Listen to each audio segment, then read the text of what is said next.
देश की सबसे पुरानी पार्टी कांग्रेस, जिसका अध्यक्ष देश की दशा दिशा तय करने लायक ताकत रखता है, लेकिन 1998 में कांग्रेस का एक अध्यक्ष ऐसा बेइज्जत हुआ कि उसकी मिसाल नहीं। जी, सीताराम केसरी भले ही कांग्रेस से 13 साल की उम्र में जुड़ गए हो और भले ना खाता ना बही, जो चाचा कहे वो सही जैसे जुमले उनके नाम से जुड़े रहे, लेकिन जब उन्हें पार्टी अध्यक्ष पद से हटाया गया तो क्या आप यकीन करेंगे कि कुछ कार्यकर्ताओं ने उनकी धोती तक खींच ली। नमस्कार, मैं हूं नैना यादव और आप देख रहे हैं द किस्सा, देसी विदेशी किस्सों की शुद्ध देसी दुकान। सीताराम केसरी, जिनका जन्म बिहार के पटना जिले के दानापुर में 1916 में हुआ। केसरी आजादी के पहले से ही कांग्रेस के बेहद सक्रिय कार्यकर्ता बन गए और उनके साथ ही बिंदेश्वरी दुबे, भागवत झा आजाद, चंद्रशेखर सिंह, सत्येंद्र नारायण सिन्हा, केदार पांडे, अब्दुल गफूर जैसे नेताओं ने भी भारत छोड़ो आंदोलन में हिस्सा लिया।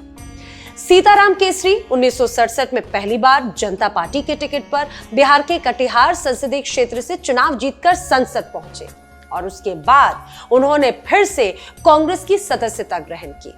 फिर जीवन भर वो कांग्रेस ही बनकर रहे। उनके कोषाध्यक्ष कार्यकाल के दौरान ये जुमला काफी प्रचलित हुआ कि ना खाता ना बही, जो चचा केसरी कहे वही सही। और इस अवधि के दौरान अधिकांश समय कांग्रेस केंद्र की सत्ता में रही और केसरी ने पार्टी कोष का अच्छी तरह से हिसाब रखा। 1996 के चुनाव में कांग्रेस की हार और भ्रष्टाचार के आरोपों के बाद नरसिम्हा राव को पार्टी अध्यक्ष के पद से इस्तीफा देना पड़ा और सीताराम केसरी उनके उत्तराधिकारी चुने गए। लेकिन बाद में वो 3 जनवरी 1997 को विधिवत कांग्रेस के राष्ट्रीय अध्यक्ष निर्वाचित हुए। इस तरह वो जगजीवन राम के बाद में कांग्रेस के दूसरे गैर सवर्ण राष्ट्रीय अध्यक्ष बनाए गए। केसरी जिस समय कांग्रेस के राष्ट्रीय अध्यक्ष बने, उस समय पार्टी की स्थिति बहुत खराब थी।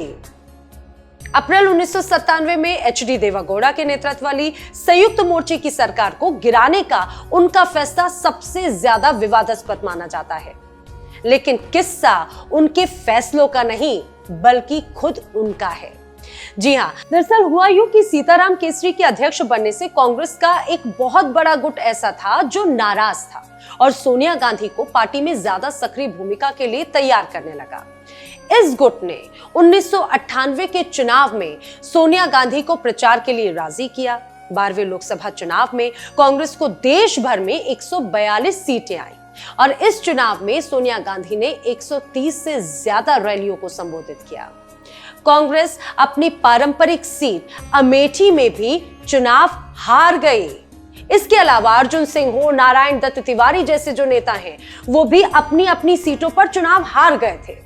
कांग्रेस के एक गुट ने इस हार का पूरा ठीकरा सीताराम केसरी पर फोड़ दिया और हैरत की बात तो ये कि सीताराम केसरी ने पूरे चुनाव में एक भी रैली को संबोधित नहीं किया था। आरोप लगने लगे कि सीताराम केसरी के कमजोर नेतृत्व के चलते पार्टी को सोनिया गांधी का फायदा नहीं मिल पाया और यहीं से पार्टी के कुछ नेताओं ने सीताराम केसरी को कांग्रेस के अध्यक्ष पद से हटाने की फाइल बनानी शुरू कर दी थी। सीताराम केसरी भी सार्वजनिक मंचों से लगातार ये कहते पाए गए कि साधारण परिवार से आने वाला और कम पढ़ा लिखा नेता भी कांग्रेस के अंदर सर्वोच्च पद पर पहुंचा है। ये बात गांधी परिवार खासकर सोनिया गांधी को खटकने लग गई थी। पार्टी की ओर से 5 मार्च 1998 कांग्रेस कार्य समिति की बैठक बुलाई गई और इसमें फैसला लिया गया कि सोनिया गांधी पार्टी के कामकाज में ज्यादा सक्रिय हो और संसदीय दल का नेता चुनने में मदद करे। उस समय संसदीय दल के नेता का दायित्व सीताराम केसरी के पास में ही था और इसके 9 दिनों के बाद यानी 14 मार्च 1998 को कांग्रेस कार्य समिति के करीब दर्जन भर नेताओं ने एक बैठक बुलाई। और जानते हैं इस बैठक में क्या हुआ? दरअसल इस बैठक में जब सीताराम केसरी पहुंचे तो प्रणब मुखर्जी ने उन्हें पार्टी हित में किए गए कार्यों के लिए बधाई दी और उनसे कहा कि अब समय आ गया है कि सोनिया गांधी अध्यक्ष पद संभालें। इससे नाराज सीताराम केसरी हुए और बैठक स्थगित करने की घोषणा करते हुए अपने दफ्तर चले गए। इसके बाद बैठक में सोनिया गांधी को पार्टी अध्यक्ष नियुक्त किया गया और सीताराम केसरी का नेम प्लेट बदल दिया गया, निकालकर फेंक दिया गया। और जब सीताराम केसरी 24 अकबर रोड से जब बाहर निकल रहे थे तो उनके सामने कांग्रेस कार्यकर्ताओं की भीड़ थी। वो कांग्रेस कार्यकर्ता जो लगातार केसरी के खिलाफ नारेबाजी कर रहे थे।